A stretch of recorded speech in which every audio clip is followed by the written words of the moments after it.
How you doing? I'm Bradford Becker. Welcome to Red Barn Radio. Now in our 24th year of broadcasting, tonight we present Roots Music Southern Style, episode number 929. Woo. Yeah. CornMaiz is our guest this evening. Nouveau old-time family string band featuring both original and traditional old-time Kentucky tunes. These folks are all natives of Appalachian, Kentucky, and many of their songs come from their families and communities of origin. Also prominently featured are the original tunes by award-winning songwriter Carla Gover. Carla has won numerous national awards for her songwriting, including the Merlefest Chris Austin Contest and the Kerrville New Folk Contest. You're in for a treat, folks. Glad you're here. Please welcome the CornMaiz String Band to Red Barn Radio.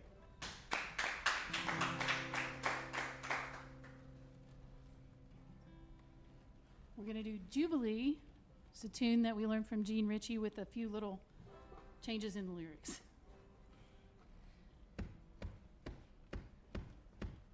Hardest work I ever done was working on the farm. The easiest work I ever done was in my baby's or swing and turn.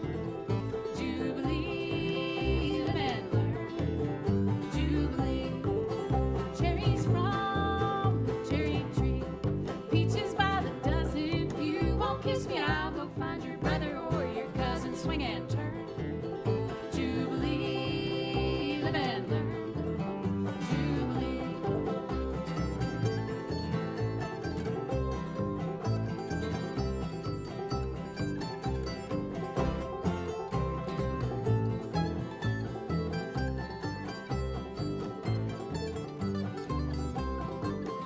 Wished I had a needle and thread, fine as I could sew.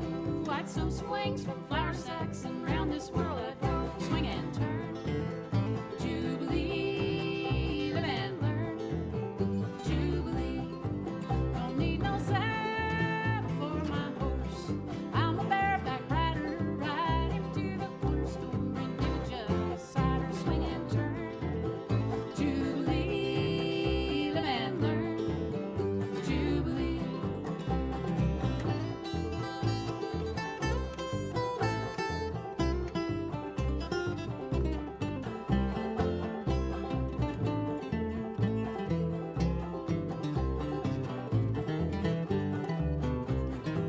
I know your horse don't wanna eat, and I ain't got no hay. My banjo and my mason jar is all I got today. Swing and turn. Jubilee, live and learn. Jubilee. And if I had no horse to ride, I'd be bound to crawling up and down this rocky road, looking for my darling, looking for my darling, looking for my darling. Swing and turn. Jubilee, live and learn. Jubilee, swing and turn. Jubilee, live and learn. Jubilee.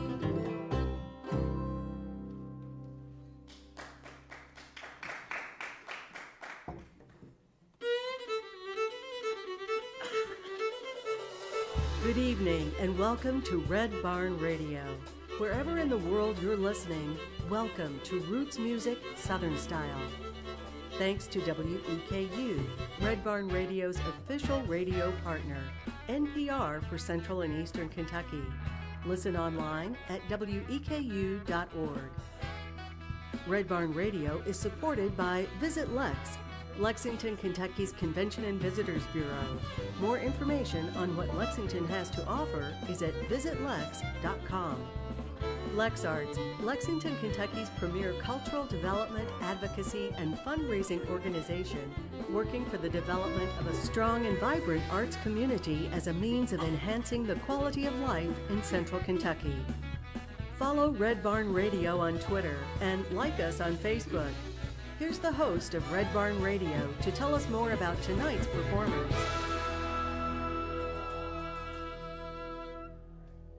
Our guest tonight is CornMaiz, featuring Carla Gover, who has released 5 albums of music and has toured nationally and internationally. Carla has performed at such venues as the Kennedy Center, or whatever it's called, and the Glasgow Royal Hall. Speaking of travels, CornMaiz had the opportunity to join other musicians in Ireland to perform at the Mother Jones Festival, a social justice-themed festival celebrating the life and work of labor activist Mary Harris, a.k.a. Mother Jones. CornMaiz is Carla Gover on vocals and banjo and foot percussion, Zoe Barrett on fiddle, bass, and vocals, Arla Barnett on guitar, and Yanni Vozos on mandolin and vocals. We're glad you're here with us for an evening of music and conversation with CornMaiz.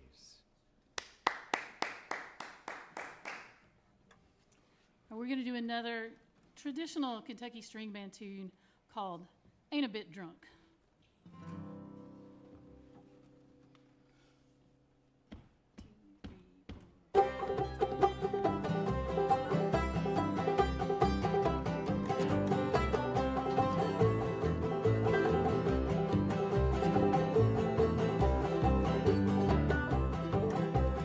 When she seen me coming, she wrung her hands and cried, said, "You understand, a booger man, oh, where'll I run and hide? I ain't a bit drunk, drunk, drunk, I ain't a bit drunk, drunk, drunk, I ain't a bit drunk, drunk, drunk, I'm just from Alabama, I ain't a bit, I ain't a bit, I ain't a bit, I mean just what I say."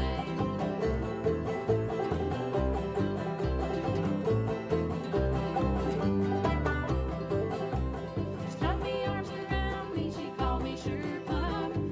Called me around me like vines around a gun. I ain't a bit drunk, drunk, drunk. I ain't a bit drunk, drunk, drunk. I ain't a bit drunk, drunk, drunk. I'm just from Alabama. I ain't a bit, I ain't a bit, I ain't a bit. I mean just what I say.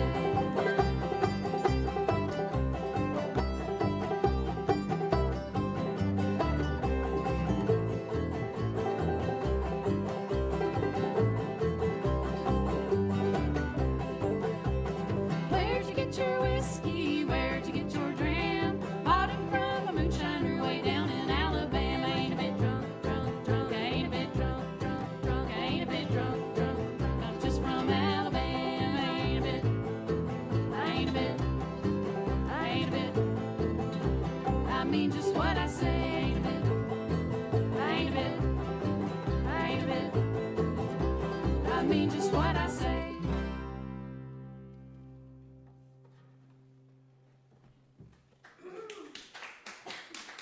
Thank you so much.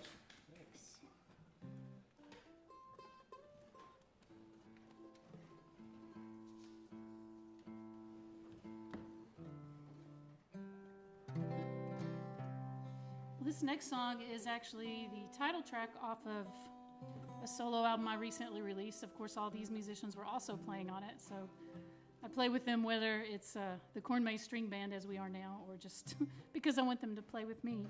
But this was the title track, and I wrote it to pay homage to all of my favorite Kentucky and Appalachian female singers, and also just the women in my life that have influenced me and taught me how to do so many things. So my mother, my grandmother, my aunts, and lots of women growing up in Eastern Kentucky. So we're just going to do Kentucky Queen.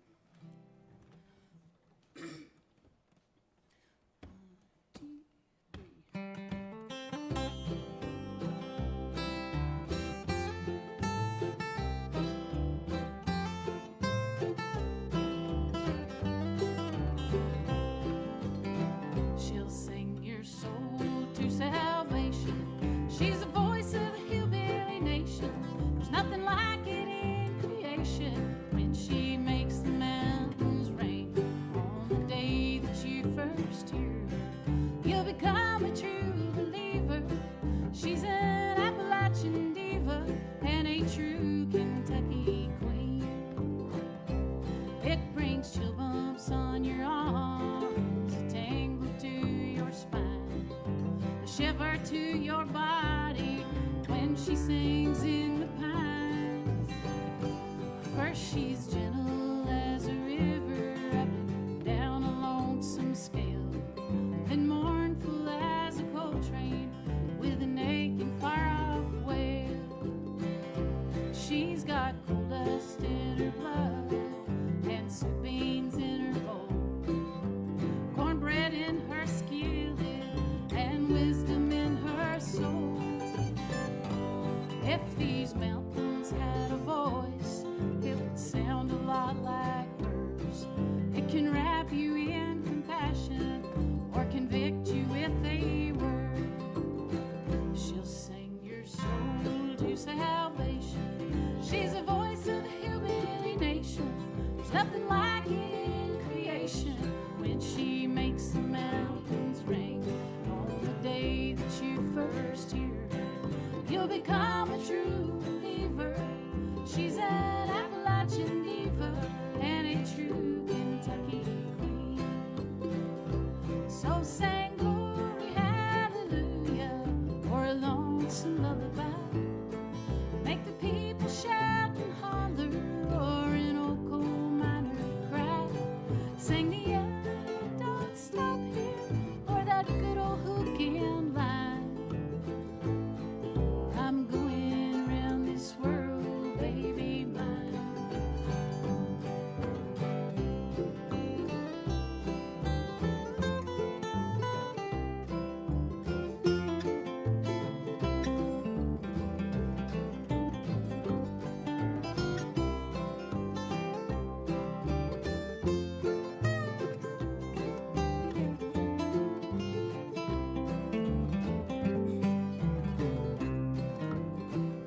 She'll pick a banjo on the porch, tune as crooked as a creek.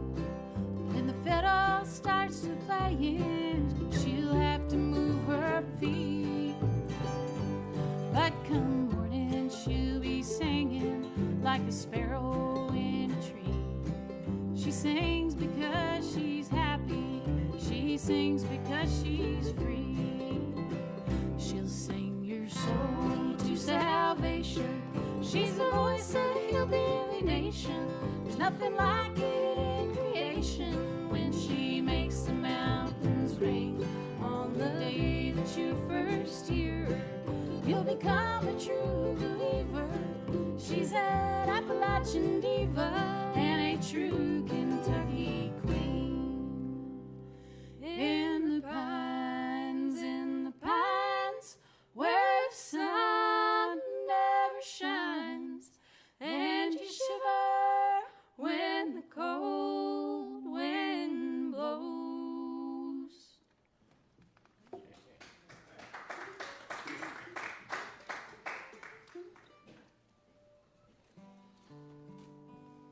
All right, all right. Well, my name is Yanni Vozos, originally from Estill County, Kentucky. So happy to be here. And so happy everybody else is here with us locally and throughout the world. So I am the blues faction of the group. I'm going to sing you guys an old-time blues song. And the one thing I love about old-time blues tunes is that you can learn things from them. One of the things you can learn from this song is, that it's time to go dig the taters, because it's tater digging time. One of my favorite lines. This one is an old-time blues tune called Blues in the Bottle. All right, here we go. 1, 2, 3, 4.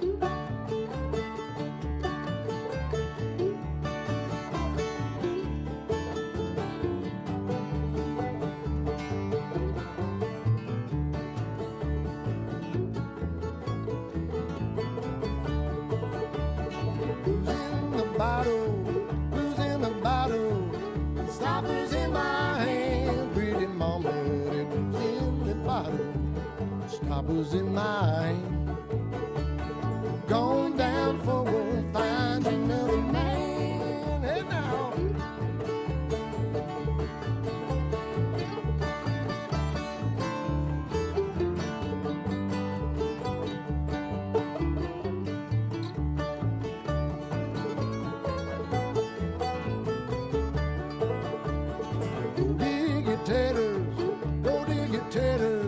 It's tater digging time, pretty mama, dig the taters.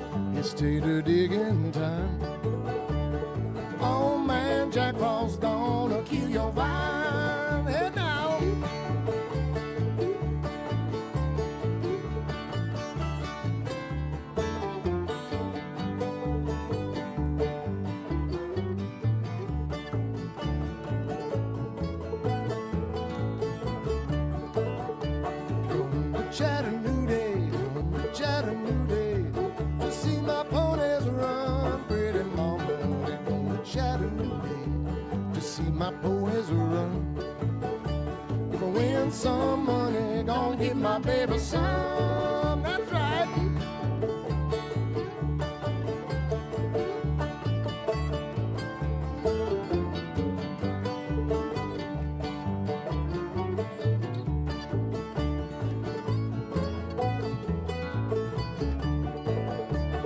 Blues in the bottle, blues in the bottle, stoppers in my hand, pretty mama. Blues in the bottle, stoppers in my hand. Going down for work, find you another man. Going down for work, find you another man.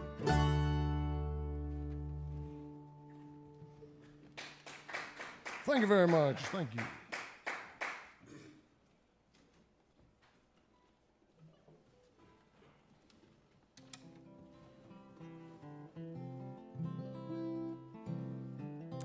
Well, we have a few covers that we really love to do that we've recorded on various projects over the years. And this is a really special song by a songwriter from Tennessee named Robinella Bailey. She really just goes by one name, Robinella, because she's like Madonna or Rihanna or somebody like that. She's iconic. But it's a beautiful song about telling people you love them before it's too late. It's called Morning Dove. 1, 2, 3, 4.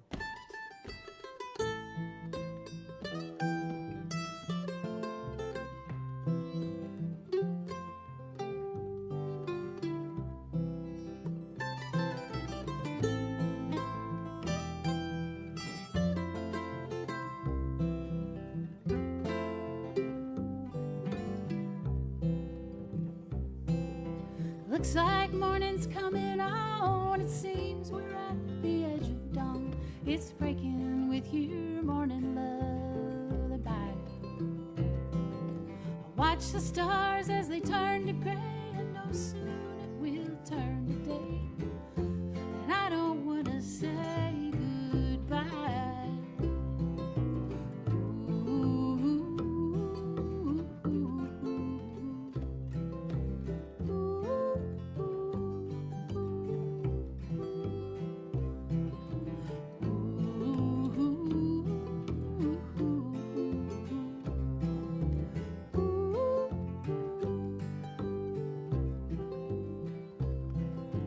Love is simple, love is strong, love it surely don't last long. No one knows where it begins. I wish I may, I wish I might have this wish I wish tonight. Have this moment never end. Oh, sing, little morning dove, tell him that he is my love. You see, we don't have that long, so tell him with your sweet sad song. Soon it will be morning, morning dove.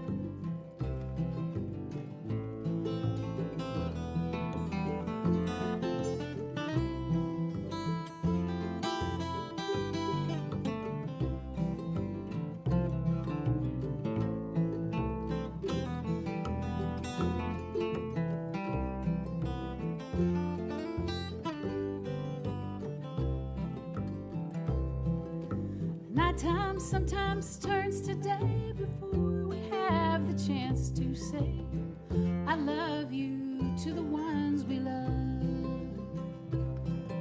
So say it though it makes you cry. You know we only live and die. I'll meet you in the morning, morning dove.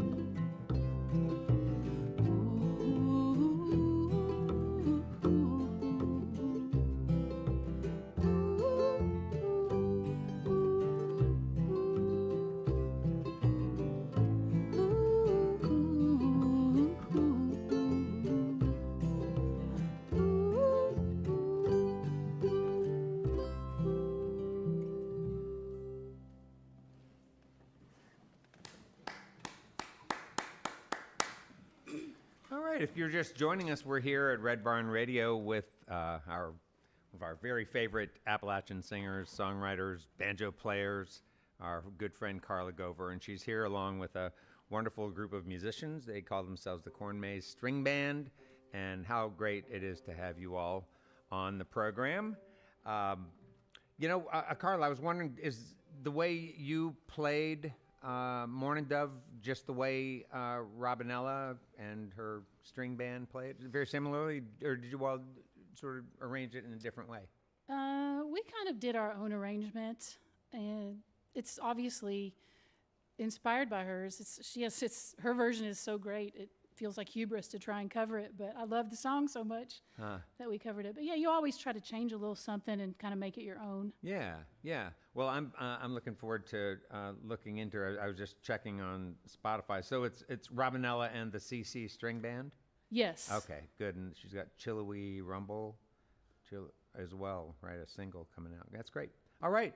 I think it'd be good to start by talking about some of these women in your life. How many? You're an 8th generation Kentuckian. How many generations can you go back when you talk about women from your family?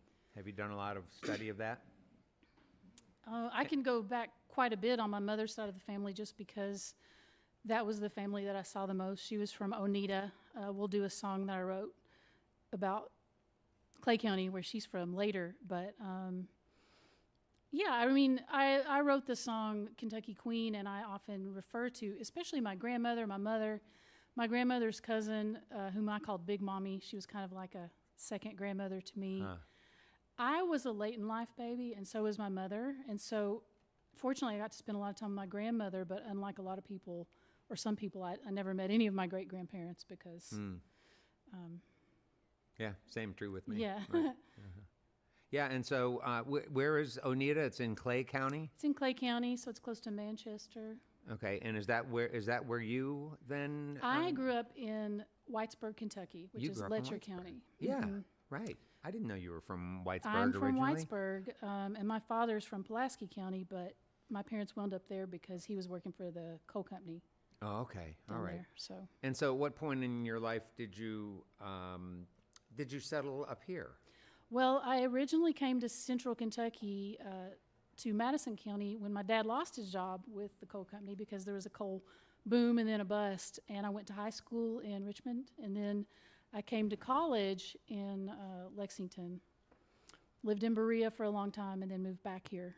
Gotcha. So- And so, when would you have been in college? I'm trying to think about when we first met, which I want to say is mid '90s. Probably, yeah. Maybe late '90s. I was here in the mid-'90s. Okay. Going to college, or you Y- moved, or yes. actually moved here? No, I didn't move here until 2010. Okay. And what about these? So back to women in your past. Can you talk a little bit more about about the women who impacted the music that you play? And I don't mean just lyrically so much as actually performing and. Well, my grandparents were both great musicians. My grandfather and my grandmother. They mainly just sang in church. They didn't do it professionally, and that was the first place that I started singing. But they had such an influence on the material that I learned, and just the way, like the vocal stylings that I have. And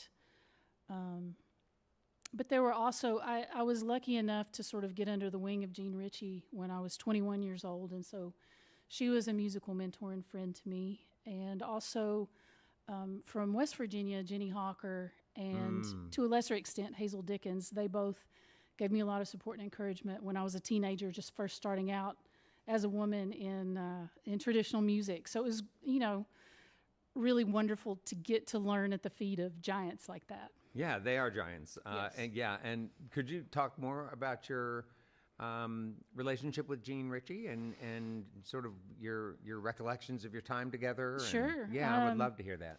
Well, she was just a sweet, generous, dear person, and funny, and reminded me so much of my own family, because I think there were 14 in her family, and there were 11 in Mom's family. Oh. So just that, she reminded me of one of my aunts to begin with. She was from Perry County, But when I was 21, I made my first album with Apple Shop, with June Apple Records. And I just sent it to her out of the blue and just, hey, I really love your music. And she was so sweet. She wrote me back and she's like, oh, this is great. I love it. Why don't you come to my family reunion?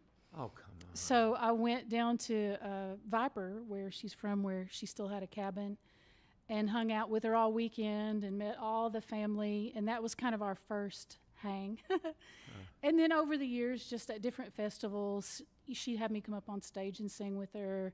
She moved to Berea at the end of her life, and I was able to visit with her more, you know, after she came back to Kentucky after her husband died. Oh, So. wow. Wow. That's, But what an inspiration, you know, both from the standpoint, the things that really inspire me most about Jean are she kept this body of tradition alive with a great deal of love and just affection for the music, but she also wrote her own songs, and they were, in many cases, really hard-hitting songs about environmental devastation and the effect that the coal industry had on the land, and that really touched me because I grew up, you know, suffering a lot of the effects of that as well. I lived right next door to a deep mine in a coal company house, and my dad and my brothers both worked for that coal company, and so it's just like her music on that level really influenced me, and just the way that she was sort of an ambassador for Appalachia and showing another side of our state around the world versus the more mainstream news narrative. I really love that about her, and I really try to take a leaf from her book in those ways. yeah. And how long did Jean Ritchie live? How old was she when she I passed? want to say she was 81, but she could have been 82. I can't remember exactly. Was she in good health unfortunately. though when She the two was- of you met? Oh yeah, yeah. Yeah. We exchanged some correspondence, and she wasn't in good health because she had hurt her thumb and she couldn't write with a pencil, so she had to type. Oh.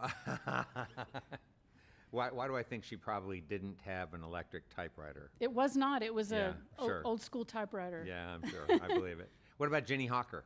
Talk about Ginny. Jenny, I met her. I traveled my freshman year at UK. I traveled up to Elkins, West Virginia, to the Augusta Heritage Festival, and I met her briefly there, and then I decided to go back the following summer for like Vocal Music Week, and she was the leader of Vocal Music Week. And this has been my philosophy my whole life, Brad.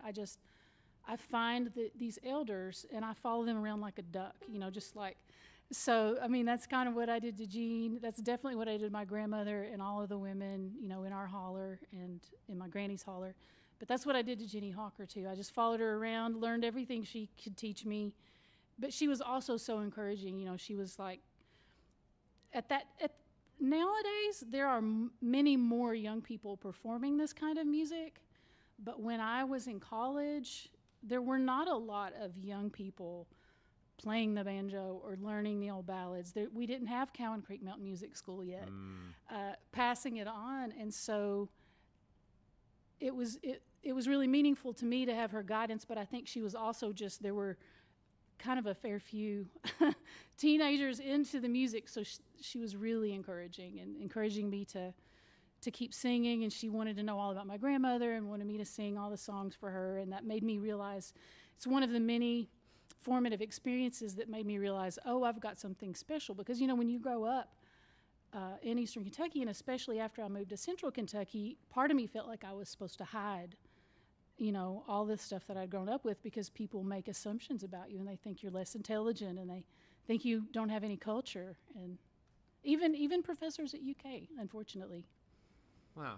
So that was part of your experience being up here. Yes, but then being with these elder artists, it was a Yeah. real validation for what I was doing, and it made me value what I have even more. And Yeah, wow, that's neat. I wonder if you could tell people just briefly about your involvement in Cowan Creek and what the school is. Folks who are from this region might know about it, but not others who are distant listeners. well, it was started by a grant. It takes place in Letcher County. It's getting ready to have the 25th anniversary. And it's a mountain music school. I've been with them, almost every year since the second year. So I've been doing it a long time. Teaching, I served as the artistic director for a few years. That kind of is a rotating role. But the idea is we focus on teachers and repertoire from Kentucky, particularly. And there are a lot of music camps that you can go to for a week. But I think one of the things that makes Cowan Creek really special is that they make a sincere effort to have teachers that have grown up with a tradition, or at the very least have made a deep dive of Kentucky tradition and Kentucky tunes. And we have a real focus on youth and children and sort of just passing it. And it's very multi-generational, which also makes it special. You literally see 85-year-olds and 5-year-olds playing together there, as you know. And we all have a special love for it in this band. Of course, Zoe's been going to it since the age of 5 or 6. And Arlo, I don't know when you started going. I believe I was 16. 16. Yeah. Okay, so that was the first year I met you. So they're a Cowan love story. They met at Cowan, and they're about to celebrate their 14th anniversary this summer. That's right. They were in, middle and high school when they met, but... So we love Cowan for a variety of reasons. Yeah, I guess so. Hey, name a few folks who have taught there. Of course, you've taught much there. Who are some other folks who've taught at the Cowan School? Well, Carly might Dawn know. Milner, John Herod. Of course, before they passed on, we had Art Stamper, who is a fiddle god. We had Paul David Smith, who was an amazing fiddler. Also passed. Jimmy McCowan. Also Lee passed. Sexton, Montana Hobbs and Linda Jean Stokely from the local Honeys have taught there many times. Rogers Don Rogers. Jesse Wells. We have all 4 of us have been teachers at Cowan. So. Oh, all right. What did you all do? String band class together, or did you do separate instruments? Teach separate. I've taught string band, but we haven't taught any classes all together. Zoe's taught fiddle. You've taught guitar I taught string band and guitar. and string band. Yeah. And you taught Andean instruments, right? Indian instruments with Fernando. Oh, yeah. Yanni plays multiple styles of music, so. Oh, good. Well, I look forward to hearing more about that. All right. We're talking to Carla Gover and the band CornMaiz, who's here on Red Barn Radio tonight. Let's welcome them back for some more music.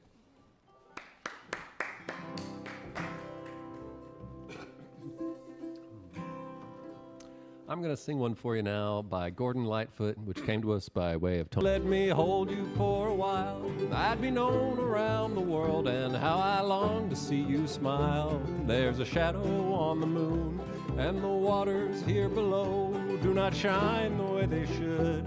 And I love you just in case you didn't know. Let it go. Let it happen like it happened once before. It's a wicked wind and it chills me to the bone. And if you do not believe me, come and gaze upon the shadow at your door. Please kiss me gently, darling, run your fingers through my hands. I'd be known around the town and still I do not understand. Is it you or is it me, or the shadow of a dream? Is it wrong to be in love? Could it be the finest love I've ever seen? Set it free, let it happen like it happened once before. It's a wicked wind and it chills me to the bone. And if you do not believe me, come and gaze upon the shadow at your door. Johnny.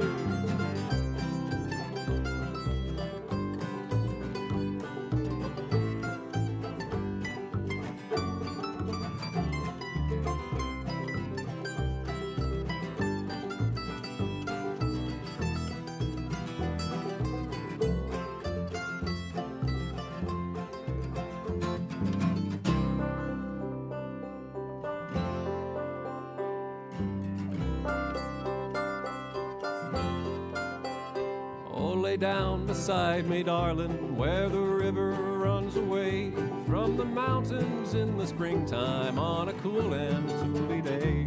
where there's beauty all around. As the shades of night grow deep, as the morning stars grow dim, they will find us in the shadows fast asleep. Let it go.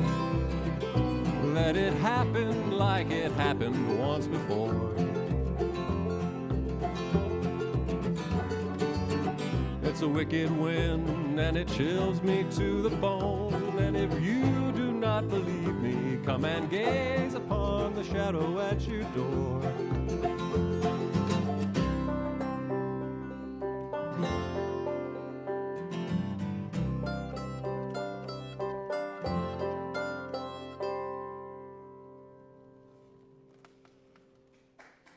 Thank you.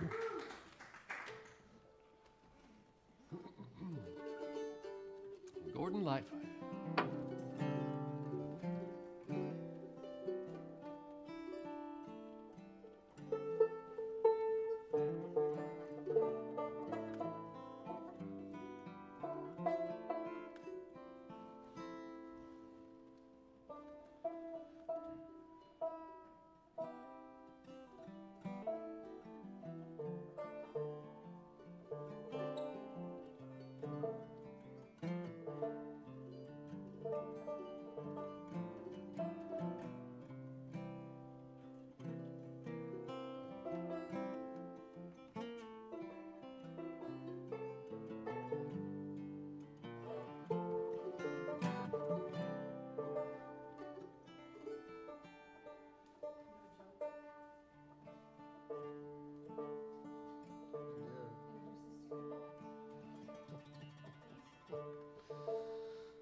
This is an old-time blues tune, but I'm going to tell a banjo joke first. No, I'm not going to tell a banjo joke.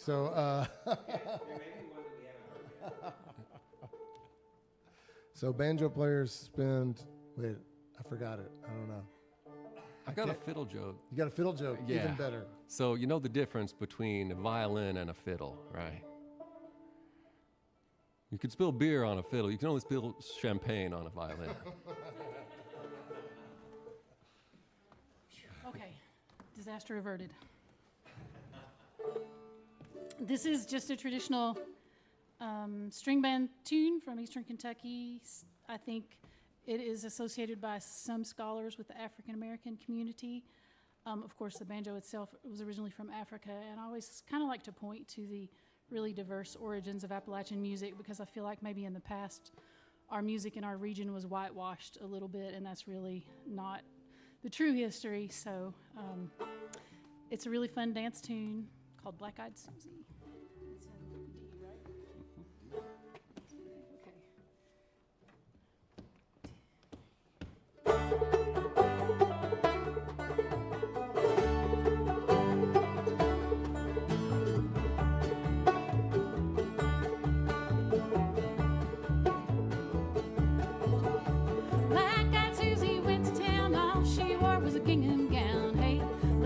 Susie, jump back, little black-eyed Susie.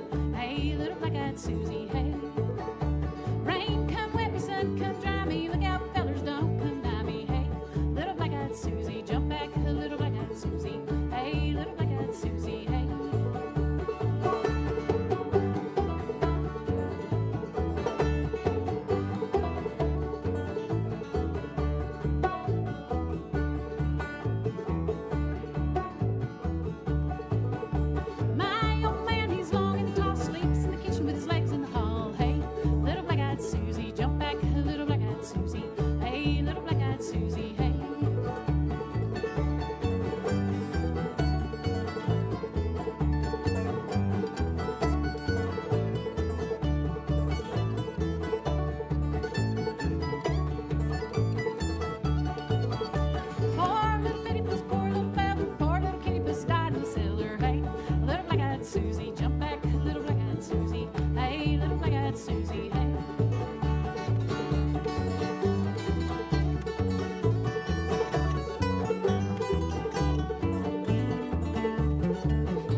Susie, jump back, little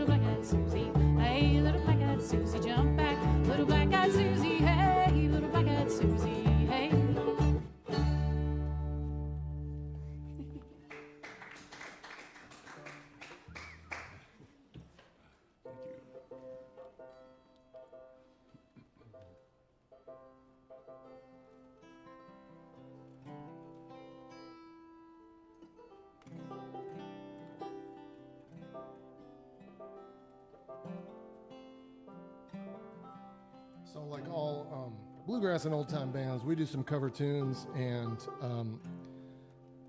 kind of feel it's obligatory that we do one from the 70s or 80s, you know, and this Pop is song, a pop right? song Yeah. from that time period. So This one's from 1979. It's interesting because the time signature, if I had to put it into a time signature, is 7/4, which is not one that you encounter every day. But so much fun. It's not disco.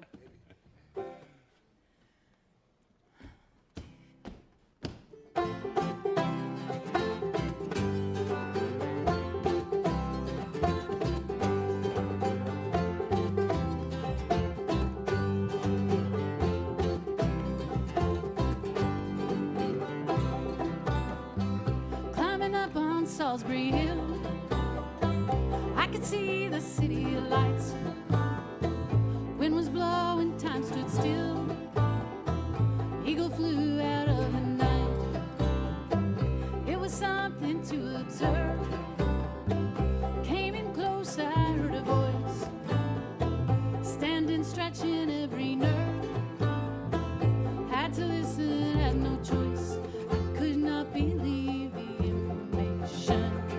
Just had to trust imagination. My heart going boom, boom, boom. Hey, he said, grab your things, they've come to take you home.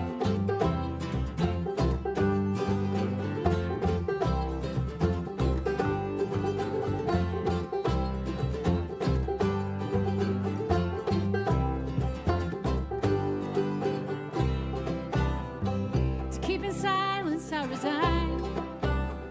My friends would think I was a nut, turning water into wine. Open doors would soon be shut.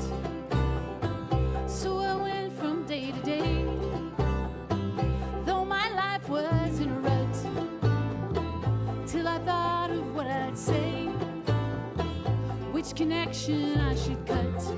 I was feeling part of the scenery. I walked right out of the machinery. My heart going boom, boom, boom. Hey, he said, grab your things, they've come to take you home. Hey, back home.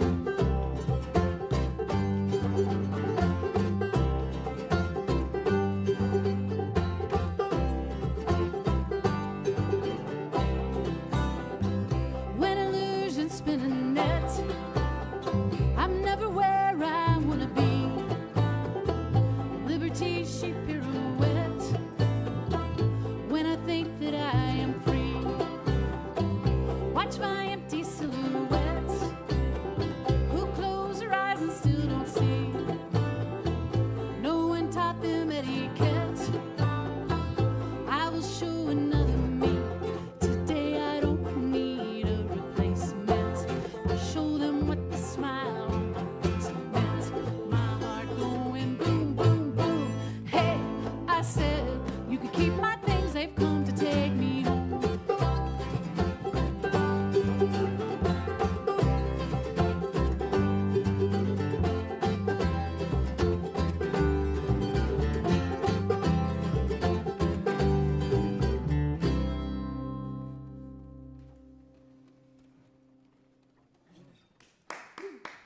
All right. I'd like to take a moment before we get on with more music to remind listeners that Red Barn live streams, both tonight's and on any Wednesday, remain available online for you to view and listen to at your convenience. Along with live audio streams, compliments of WGAD.net in Central New York. Don't miss a single episode of this program, huh? Check it out and tell your friends and share what it is that you like about Red Barn Radio. And then once you've made them like it, you can send them to the Red Barn Radio merch store, and where they can show their support for our program by getting some RBR swag. Like, for instance, this fine Red Barn Radio mug. It's really different from any mug that you have in your cupboard. I think we can say that for sure. But that's only one of many things we have. We have all the things that you would expect at a swag store, from stickers and T-shirts and even hoodies with special flannel hoodies that I still don't fully understand, but they're evidently deluxe. Next week on Red Barn Radio is a little group called Them Lasses. They are a trio of pickin', singing, and songwriting women from Winchester, Kentucky. Them Lasses formed in 2022, and they quickly captured the hearts of the community with their wholesome, sunshiny presence and sound. From lighthearted and silly to soulful and reflective, they put on a dynamic and entertaining show that blends songs, voices, vibes, and instruments of its three members, Brittany Dawn, Erin Sliney, and Abby Rank.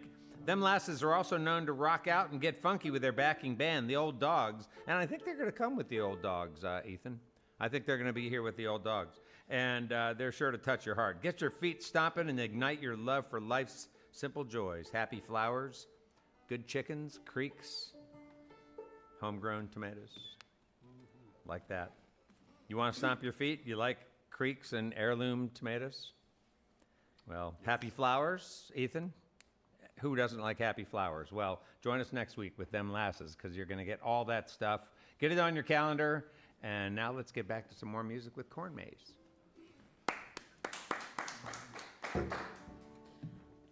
We're going to take it back to Eastern Kentucky with this one. Letcher County version of a very common banjo tune called Hook and Line.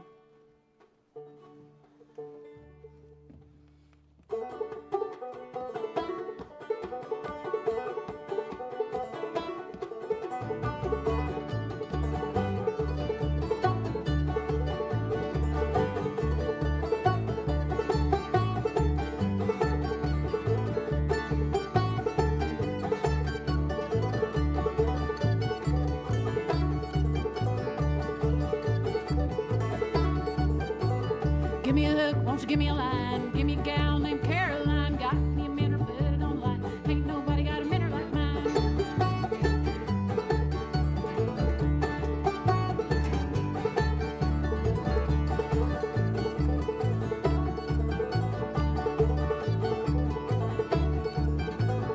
Hook and line to catch a shad. First thing caught was my old dad. Shout, little Lily, shout your best. Old man Ma's in a harness nest.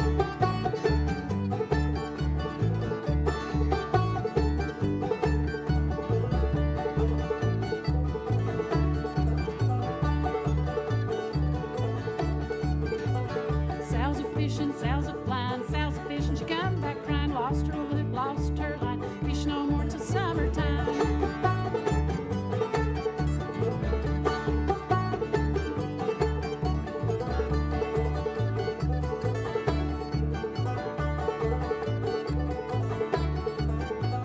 Shout a nickel, shout a dime, shout a nickel every time. How many nickels will it take to get you out of your seat and shake?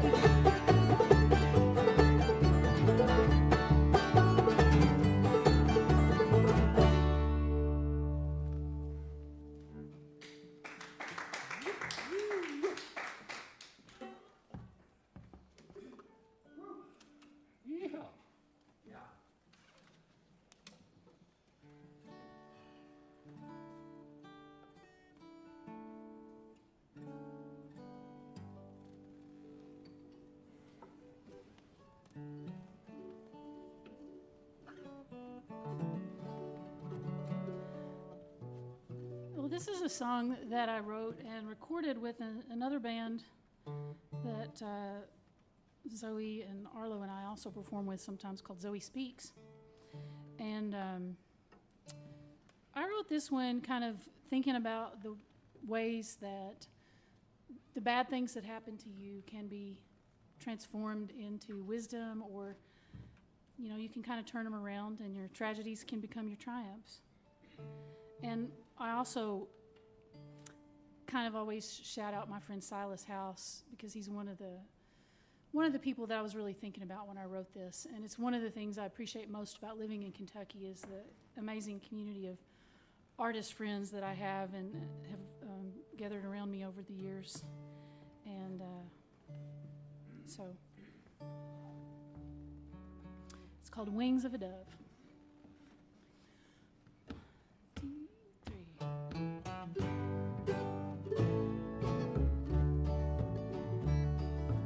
This is how the story begins, with all the things that I've been through.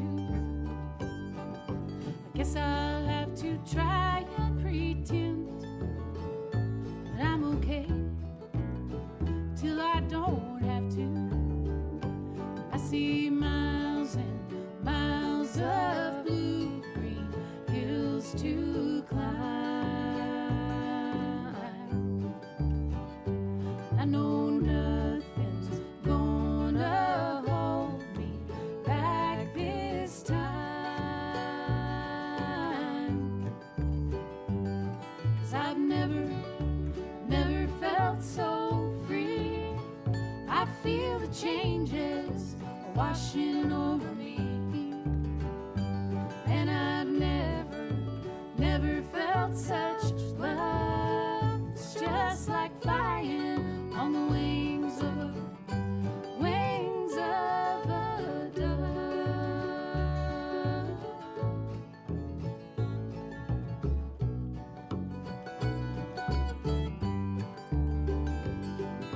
Sometimes when you think it's the end, you find out it's the beginning.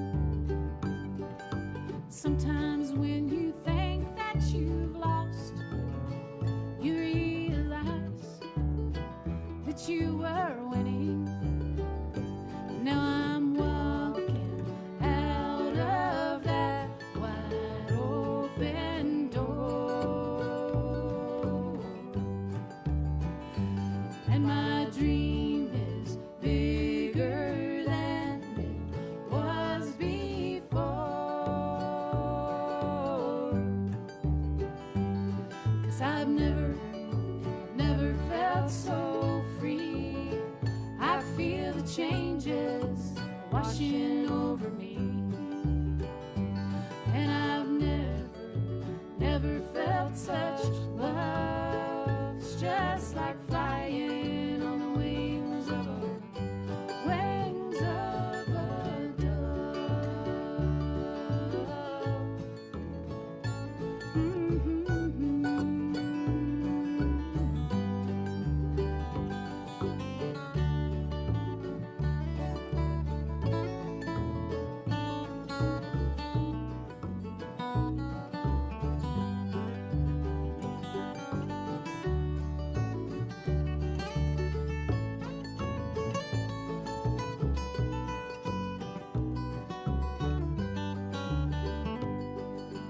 Funny all the time that I've spent thinking I was somehow broken. Funny about this cage I've been in all this time. The door was open, and I see miles and miles of endless open sky. And I finally figured out that I can fly. 'Cause I've never felt so free. I feel the changes washing over me. And I've never felt such love. It's just like flying on the wings of a dove.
recording this when the rain's coming in, and the banjo is my weather predictor.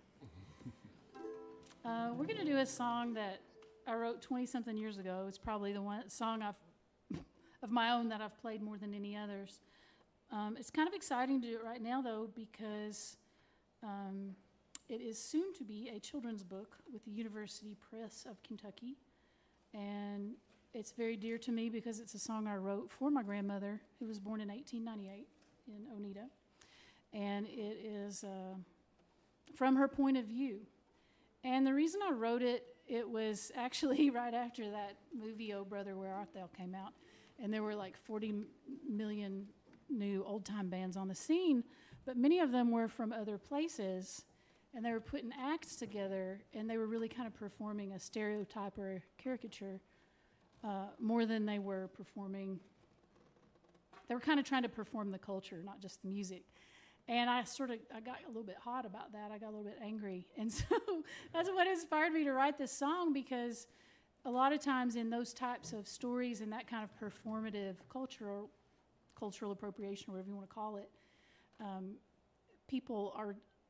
they're not highlighting what I consider to be the strongest aspects of being from Appalachia, which is the community, the shared work, the shared sense of being able to do for yourself. And especially with my grandmother, she had a whole host of 19th century skills that she wanted to impart to me when I was a little girl. So this song is just kind of has those little vignettes of a grandchild and a grandparent, and what a special relationship that can be, and the things that a grandparent can share with the grandchild. One, two, three.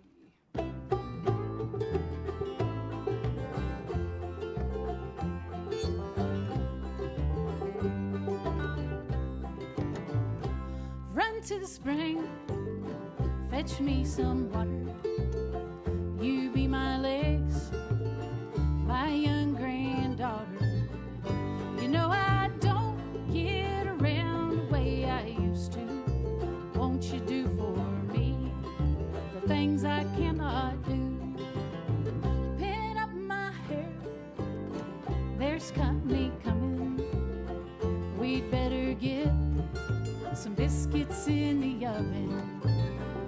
You know I'm fried is meat, and when I'm through, you set the table and I'll sing a song for you.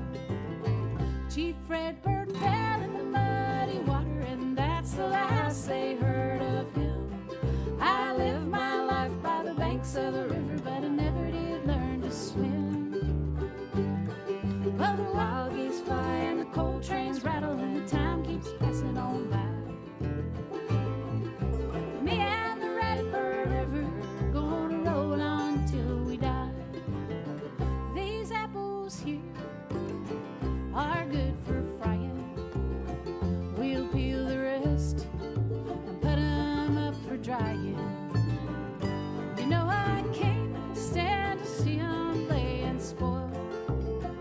Our winter's gain will be our summer's toil.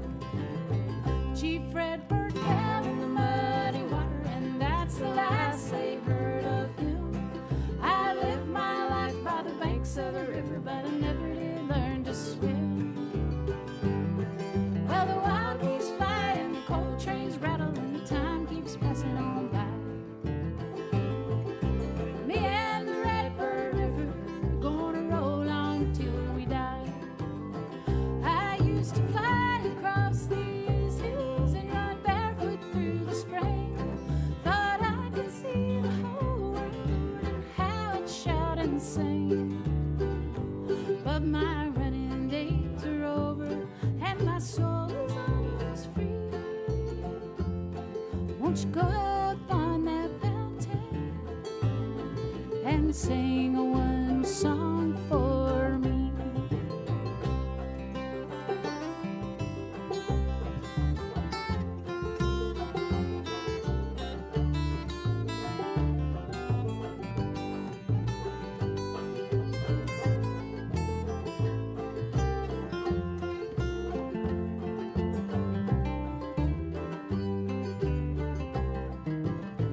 We'll make our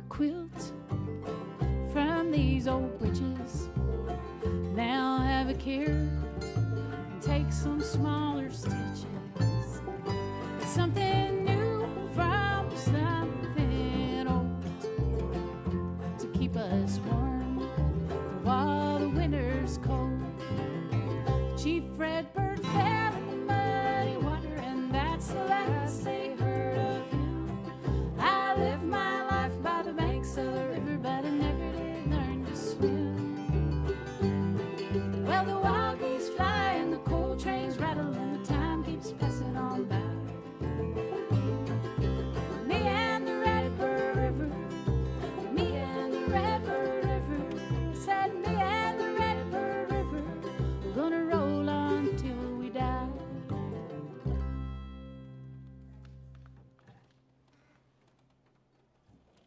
All right. All right. Hey, Carla, before you leave the mic to change your shoes, why is she changing her shoes, you're wondering? You'll find out soon. I wonder if you wouldn't mind just giving us a little primer, a little clawhammer primer. There are folks out there listening going, what is she doing with that? How is she making that cool sound? Maybe just show folks who don't know about clawhammer banjo what might be the way you would start, like if you were teaching somebody how to begin with that instrument. Could you show us just like the basic motion? Clawhammer is what a lot of the older banjo players, even when I was growing up, was their primary style. It's what banjo players like Earl Scruggs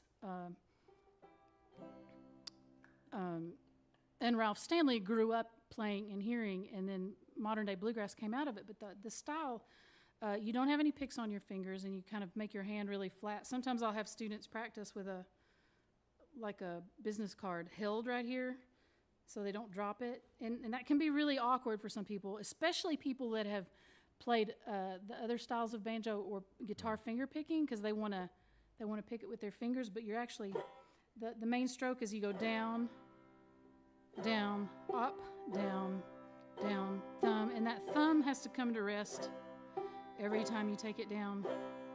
And as you get more advanced, you can start dropping the thumb. That's called drop thumb, which opens up more note possibilities, but that's just the basic strum. All right. Thanks. Okay, you can change your shoes. And I'm going to go to the rest of the band now because we haven't even begun talking with them. Arlo, you're first because you're way over there, and we're going to work this way. Tell us about you. You're from Bath County. Where is Bath County if I'm on 64 going east toward Ashland? How do I get to Bath County? You will stumble across it eventually. It's right in between Mount Sterling and Moorhead. The county seat is Owingsville. Oh, okay. So yeah, we grew up on a little toy farm, my parents called it. We raised goats and organic food, and we tried to do hogs and stuff, but I grew up there on a hill, and one of my neighbors who introduced me to this kind of music and really got me started playing guitar seriously was Don Rogers, who we've already mentioned. Yeah. So shout out to Don. Thanks for teaching me how to play Plastic Banana by Tony Rice. Oh, nice. Go ahead. Talk about. So how did you meet Don, and were you right away caught into this whole world of old time music, or did you do other music before that? I had been playing piano since I was young, but guitar got me excited in a whole new way, and we were friends with them because our parents they and my parents were friends, and I was friends with their daughters, and so we homeschooled together, and sometimes we ate dinner, and it was around the dinner table that Don started playing Plastic Banana, and I was like, oh, I gotta learn that. And then as childhood wore on, my parents were also big fans of Zoe Speaks. We went to a festival that they hosted in Berea, and Zoe and I actually met on the swing set there, way before we knew each other's names or anything, but we think we traced back this memory. And anyway, we had their CDs. I was a fan of Zoe Speaks growing up, so Once Zoe and I got together and it became an option for me to be in that band, I sort of came preloaded. I already knew all the music. Ah, right. And so how old were you then? I was 17. Okay. And so then you decided to go to college. Was that always in the plan? Yeah, I was always planning to go to college. I ended up going to Morehead State. What did you do there? Sorry, what? What did you do there at Morehead? I worked at the radio station. Yeah, shout out radio folks. We worked at WMKY 90.3 FM. Yeah. Translator W202BH, Inez. And I studied biology, English, and Spanish. Kind of got myself a smorgasbord of study there. And while I was there, I had the opportunity to travel and live in Guatemala and Chile. And I picked up a lot of music from there. And we've also incorporated those stories into another project that we have called Cornbread and Tortillas, which sort of celebrates the confluence of Appalachian and Latin culture. And did you learn some styles of playing that draw from their music? I have tried. I struggle with the strumming of the charango. You do it with like one finger, and you rotate your whole hand. It's a thing. He basically, whatever style you're playing, he'll pick up on it. Yeah. They both will. Yeah. Zoe and Arlo both can. All right. All right. Well, thanks, Arlo. Yeah. Yeah. All right, Zoe. I would love to hear you talk about what it was like to grow up with a mom like Carla. And all the music.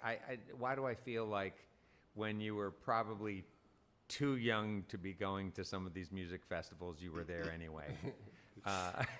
Yeah, a lot of my earliest memories are definitely on the road and at festivals, and that was just life. It never really occurred to me. Yeah. It was not a regular thing to be doing. Uh-huh. And so at what point in time, Zoe, did you jump in and start to become part of the music yourself? How early was that in your life? I don't actually remember the beginnings of learning how to play fiddle, so. Because it says in your bio that, as early, I think, as the age of 5. So you don't remember back to the 5? Yeah, however old that would have I been was. That would have been kindergarten, right? Yeah, and so talk about that. When did you? How did you learn fiddle?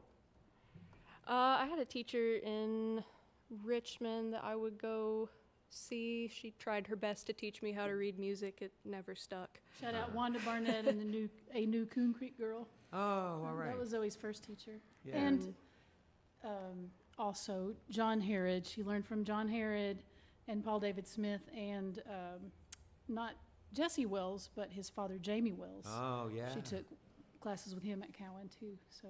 Yeah. So I learned a lot of music at Cowan. Yeah, it's definitely a big part of growing up, is going there and just being around it and all those people. And what were you interested in high school when it came to music? Has it always been traditional music that's sort of gotcha, or? Yeah, I'd say when I started kind of pursuing it myself, I got into a lot of like Tom Waits, John Prine. Those are definitely my two favorite artists, so. Yeah. I don't really know what genre that is. And then the first band we were in together was a rock and roll band called the Sisters. Oh, all right. Yeah. All right. Very nice. And thanks, Zoe. Yeah. Yeah. Yanni, we haven't spoken with you yet. Tell us about you. Well, You're from Estill yeah. County. So I am I'm half Greek, Okay. so that's where the funny name comes from, Yanni No. Vozos. Don't find too many of those in Estill County. You don't, but I don't find it to be a funny name. I find it to be a different name. Yanni means Johnny, actually. So there's a lot of Yannis in Greece, but not Oh, so okay. many in Kentucky. So yeah, I was born in Lee County, moved to Estill County as an infant, and then lived in Estill County for about 10 years. Back at the end of the road, right at the foot of a mountain called Peter Mountain, which my dad was very proud to say was the first mountain as you're driving east from Lexington into Appalachia. It's the first mountain. It's the First mountain. Is that Peter named after like a person, Peter, or like Peter, like saltpeter, like? No idea. Oh yeah. just No curious. idea. But I just know it was right there. It was right there above our house. So. Pretty. And you were 10 when you. 10, we moved to the big city of Richmond, KY. Did it feel big? Sure did, yeah, because we were, going from living at the end of the road, with an outhouse and, drinking water out of a spring to, indoor plumbing and, it was good living there. We had cable TV, the whole thing, man. Did everybody feel like, wow, this is a serious upgrade? Well, my sister really loved it. She was ready. I was kind of like I was go with the flow kind of guy, but I really missed being out on the farm because we had 100 acres and Oh wow. it was just in a creek right there about 100 yards from our front door, so Crooked Creek. So yeah, I was born and raised in that area, and I really still to this day gravitate towards being out in the wild. It's my happy place, and I love to be out in the woods or by the creek. Yeah, me too. Did you live by the edge of a creek? Did you learn to swim? Sure did. Yeah. Oh, all right. Oh yeah. Had to. Yeah, I was curious about that, Carla, in the song. I just loved that song, Redbird River. Who was the voice? Who was the voice saying grew up by a creek but never learned to swim? I wrote that for my grandmother. Her name was Ollie Gilbert Hudson. She was from Banks's Branch in Oneida, Kentucky. And at that time, it was considered very racy for a woman to wear a bathing suit. There would be no reason, like the river was the only place to swim, but the woman would not get in. Her little sister, who was 10 years younger than her, was kind of the right age to be a flapper. And while she wasn't a flapper in Clay County, she did, according to my grandmother, have one of the first bathing costumes for women in Clay County. And she was considered just like, it was a scandal because she put on a bathing costume and swam in the river. But my grandmother never would. I didn't mean to interrupt. Thank you. I didn't mean to interrupt our conversation, Yanni. I'm sorry. That's just what I do. Could you go back to the mic? Because I would like to hear about your Peace Corps time in Honduras, because that had a big impact on you, right? For sure, absolutely. Yeah, talk about that. So after college, I wanted to challenge. I wanted to challenge myself and to test all the skills that I had learned in college and what I had, learned growing up. And so I joined the Peace Corps and I moved to Honduras. And it was the toughest job I ever loved, like the motto. I mean, that's the Peace Corps motto. But no, I lived in Honduras for almost 3 years, learned Spanish, fell in love with Latin music, Latin culture. And I worked in a village or in a town, a very small town of about 800 people that had been completely destroyed by a flood as a result of a hurricane that had passed through, Hurricane Mitch, in 1998. And so I was there for the reconstruction and planted a lot of trees. We planted about 1,500 trees to combat deforestation and kind of replant around the new town that had been built outside of the floodplain. And we did all kinds of stuff, and of course learned songs and sang songs with the local people and the kids, and it was a beautiful experience. It was hot though. Shoo! Oh. It was over 100 degrees pretty much every day, and so that was rough. But I fell in love with the hammock, and I vowed that I would never live anywhere that didn't have a hammock, and so I'm still working on that. I'm trying to get my hammock spot still. Well, I hope you find that. We're working on it. Do you get your fill? Do you have a place where you can get your fill of nature here?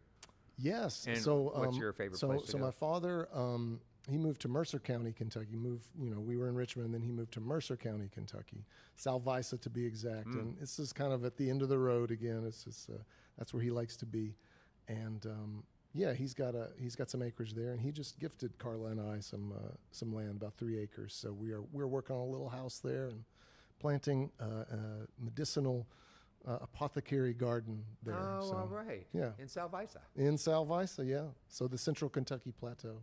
Hey. Very pretty, and it's definitely it's my happy place. I really like going out there. A lot of work to do, though. Shoo, buddy. Yeah. A lot of work to do. Yeah, I love to pass the time that way, though. Oh, it's great. You know, Yeah. you sleep really well at night. You know. Uh-huh. Oh, fantastic. All right, so I think I wanted to go back to something we sort of touched on here, Carla, and I think of you all as, you know, having, you know, valuing community. Appalachian music has always been community music. Wonder if you could talk a little bit more about what that means to you. You know, how your travels have cultivated or expanded your notions about what it means to be community-minded as a person, but also as an artist. Well, I personally think it's the job of artists to tell uncomfortable truths sometimes, to frame things in a way that people can relate to, especially as regards to things that need to change in our society. And, you know, growing up with such environmental devastation, even though my dad worked for the coal company and I knew it's what put food on our table, I had mixed feelings. And one lesson I internalized into my bones is that large corporations, and usually politicians fall into this category too, never do the right thing out of the goodness of their heart. They have to be held accountable. We have to make our voices heard. We have to come together as a community to effect change, like unions, for instance. And so music is a really great galvanizing tool for doing that. I think we'll probably do a song about that. But even, honestly, before we were a CornMaiz string band, our first project together was the Cornbread and Tortillas project that Arlo mentioned. 3 of us speak Spanish, and, you know, we're all open-minded to diversity and diverse cultures and whatnot. And we're working with these various artists from, you know, Mexican American, from Central America, from South America. And that group started in 2016 when the wave of anti-immigrant sentiment that we still are seeing first began. And it was our way of pushing back on that and telling the beautiful stories of immigration and migration in the Americas that have been going on for thousands of years. But then we became CornMaiz when we were asked to tour that group to Mexico, and we were talking to the organizers, and they were like, you know what, we actually have enough tortillas down here. Can you just bring the cornbread part? And we're like, okay, what can we? So Yanni and Arlo came up with the name CornMaiz because it just means corn in English and Spanish. So it's corn. Corn. Yeah, corn. And how did you all happen to go to the Mother Jones Festival? Is there a story to be told there? There is kind of. Actually, there's a really great songwriter named Cy Khan, who is he wrote a song called New Wood. He is a songwriter, and he's been a social justice activist and labor organizer for his entire career. I'm currently producing an album for him, and we were just starting to talk about it, and he was like, you guys I need to connect you to this social justice festival. And so he kind of opened that door for us and got us that gig over there. But that festival was all about, you know, the ways that people organize to fight injustice, particularly when large corporations are taking advantage of citizens. So it was powerful. Mother Jones. Yeah. Wow, amazing. Tell us about what you have coming up next. There's a song called Hole in Your Soul. Can you talk about that a little bit? Yeah, so it's called There's a Hole Where Your Soul's Supposed to Be is the full title. And, you know, you can think of your least favorite politician as I sing it. I don't necessarily have to name names. You can guess if you'd like which politicians I may have written it for, but I felt as if I needed to deliver some, as our friends in the UK say, some home truths about how I really feel. So, because they're not going to do the right things unless we hold them accountable. Nobody ever knows how you really feel. Carla. All right. Let's welcome back CornMaiz.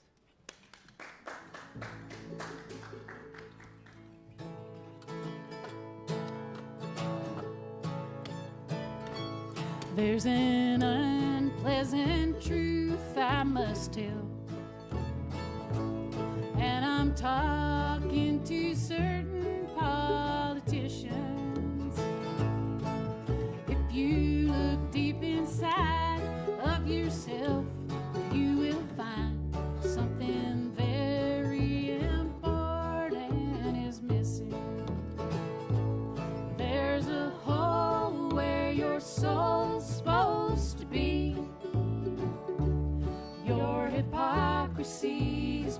plain for us to see.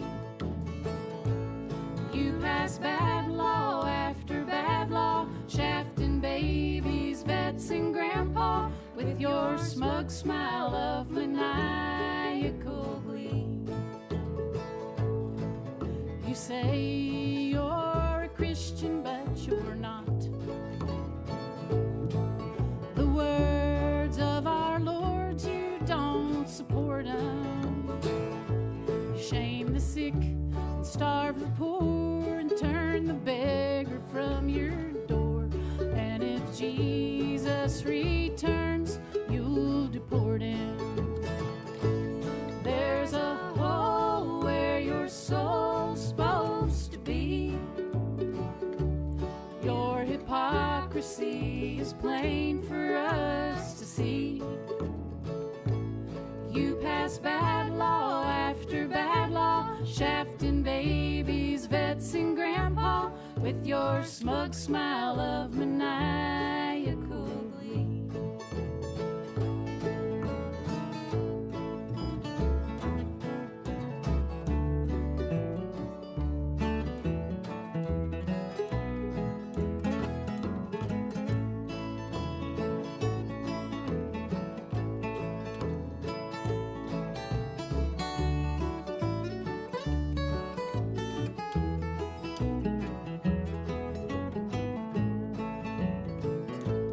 You keep telling me you love the common man and how your great schemes are gonna save our nation. But from what I understand, the two that profit from your plan are your bank account and giant corporations. In a room full of rich old white men, you write policy as fast as you are able. But when you're voting on the fate of my reproductive state, I'd sure like to have some women at the table. There's a hole where your soul's supposed to be. You personify the patriarchy. Human suffering doesn't daunt you. I'm pretty sure that hell won't want you. And your smug smile will live on in infamy. Your smug smile of maniacal glee.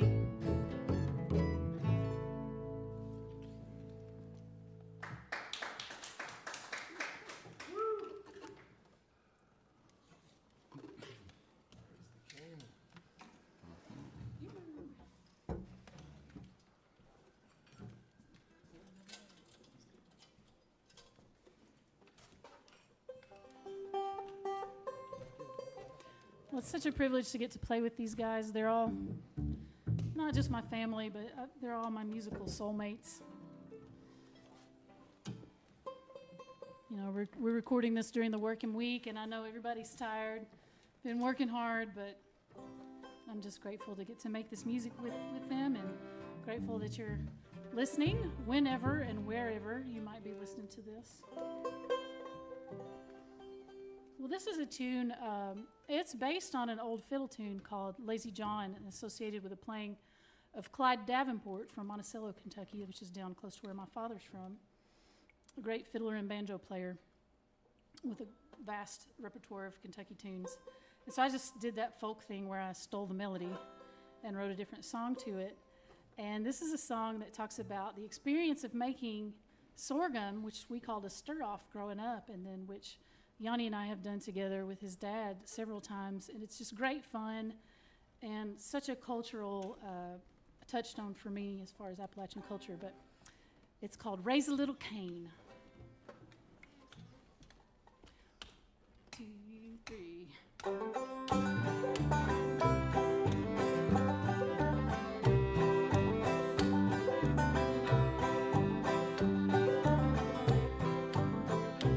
somewhere around the end of May. Get up early at the break of day. Plant your rows, make them good and long. Say a little prayer and sing a little song. Ain't nothing else I'd rather do than to raise a little cane with you.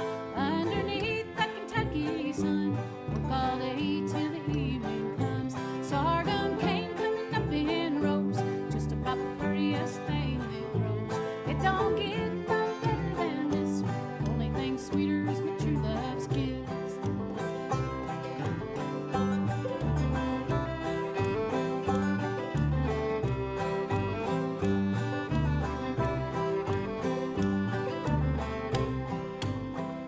Stand in the field in the summer heat. It's already at about 6 feet. Pull the weeds and hoe out the cane. Thank the Lord and bless the rain. Ain't nothing else I'd rather do than to raise a little cane with you. Underneath the Kentucky sun, work all day till the evening comes. Sorghum cane coming up in rows, just about the prettiest thing that grows. It don't get no better than this. Only thing sweeter is my true love's kiss.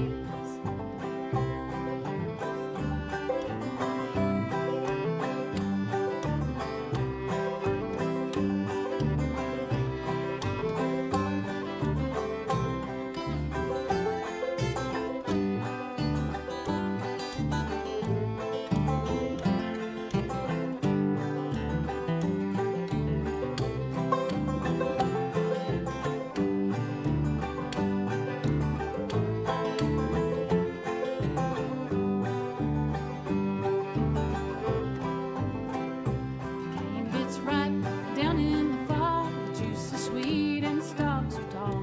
Squeeze the cane and the juice will run. Do a little work and have a little fun. Stir the juice till it's good and brown. Work all day till the sun goes down. Grab your baby and your banjo too. Make your sweetest dreams come true. Ain't nothing else I'd rather do than to raise a little cane with you. Underneath the Kentucky sun, work all day till the evening comes.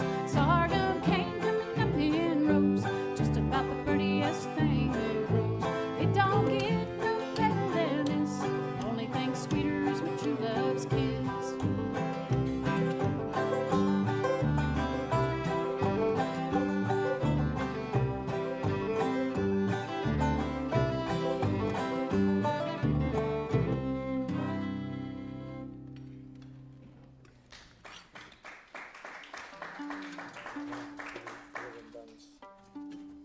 So you might have heard a little fiddle. We haven't been having fiddle most of the time because Zoe's been playing that big giant fiddle.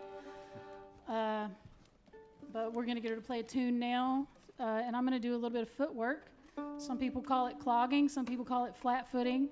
I grew up learning this style in eastern Kentucky, and we just did 1 or 2 steps at square dances, and then later I got to perform with and tour with a dancer named Eileen Carson Schatz in a group called Footworks, and that was a really amazing experience. We got to travel all around the world, and I learned a whole bunch more steps.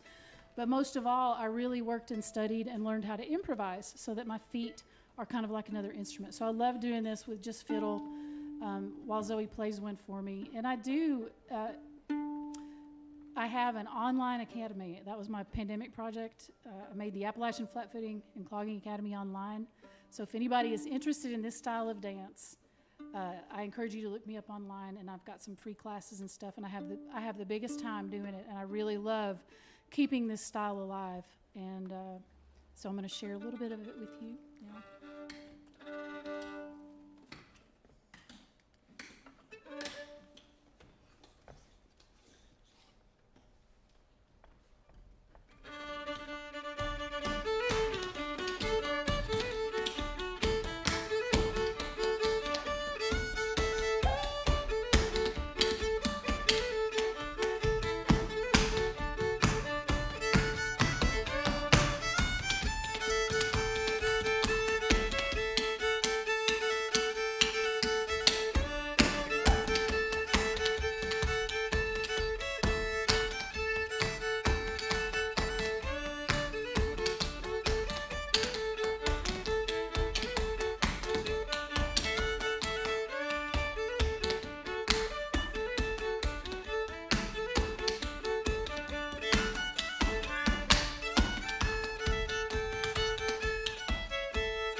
Talk about the first step that you would teach somebody like who was learning. Okay, first step I would teach. I would either teach a flat footing basic or a clogging basic. Usually I teach a flat footing basic because there's no shuffle. So a flat footing basic is just step, pull. And then the clogging basic, shuffle, step, shuffle, step. So that takes a little bit more if you're a brand new dancer to get. So those are the first two I usually step. Some people I find these days are flat footing purists and they don't want to learn anything with shuffles in it, which is fine. But I do have some free beginning teaching videos. So if people go to my website, carlygover.com, they can get one for free. Talk about the aerobic benefits of dancing. Well, it's pretty aerobic. It's tell. not enough on its own, but it does keep my heart rate going, and Yeah. you got to be able to have a pretty good burst of it. Yeah. Especially talking after. You made me talk after. That's the hard part. Sorry, I know. I thought that'd be fun. Oh, all right. Hey, this is my time. I think it's my turn now. There are so many people to thank for this broadcast. First, CornMaiz, our guest on this program, and Carla Gover. We want to thank all of you for listening to our webcast, watching us on social media, and those listening to us on our growing network of Red Barn stations and media worldwide. Thanks to WEKU, Red Barn's premier radio partner, Central and Eastern Kentucky's radio news leader. You can listen online at weku.org. It's your chance to hear more great live music from Red Barn Radio and WEKU, NPR for Central and Eastern Kentucky. Those of you here in the Central Kentucky area, you got to be sure to check out Red Barn TV if you haven't already. It's our weekly program of music. Now on ABC 36, WTVQ, and the Red Barn Radio YouTube channel. Red Barn Radio comes to you from our home, the Lex Arts Performance Hall here in the great city of Lexington, Kentucky. Our website's got updates and further information on guests and future programs. We're on the web at redbarnradio.com. Hey, remember to check that merch link out, will ya? Before we close out the program, I have just one more thing to say to CornMaiz, and that would be encore.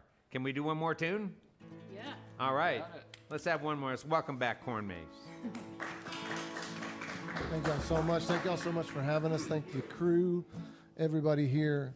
It's been a beautiful experience. We're going to do a song from our album that we put out a couple of years ago, which was Went to number one? one on the folk DJ charts. So this is an old-time blues tune, which once again, one of the themes, it has one of the recurring themes in old-time music was, I was in jail, why didn't you bail me out? You know, so I guess that used to happen a lot. So anyway, this one is Rollin' in My Sweet Baby's Arms.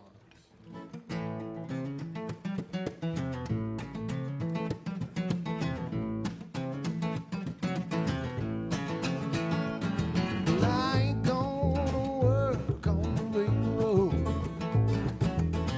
I ain't gonna work on that farm. Gonna lay around the shack till the mail train come back, rolling in my sweet baby's arms, rolling in my sweet baby's arms, rolling in my sweet baby's arms. We're gonna lay around the shack till the mail train come back, rolling in my sweet baby's arms.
Take it away, Arlo Barnett.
Say it one time. Rolling in my sweet baby's arms. That's right. Rolling in my sweet baby's arms. We're gonna lay around the shack till the mail train comes back. Rolling in my sweet baby's arms. We're gonna lay around the shack till the mail train comes back. Sweet baby's arms.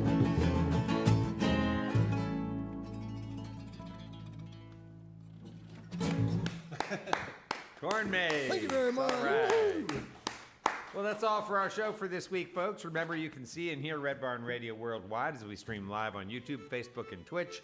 Wednesdays, 7 p.m. Eastern in North America. And it's always great to hear from all of you who listen to Red Barn's archive performances on your favorite streaming platforms. And speaking of you listeners, before, during, or after you enjoy Red Barn Radio, take just a moment, won't you please, to engage with us. Your comments, your sharing, certainly your choice to subscribe to our newsletter matters so much to us. It keeps us growing and continuing our mission to spread roots music, Southern style, to your neck of the woods and beyond. And now we bid you good night. Let's stick together, let's appreciate each other, and let's join up again for another great evening of music and conversation on Red Barn Radio. I'm Bradford Becker. See you soon.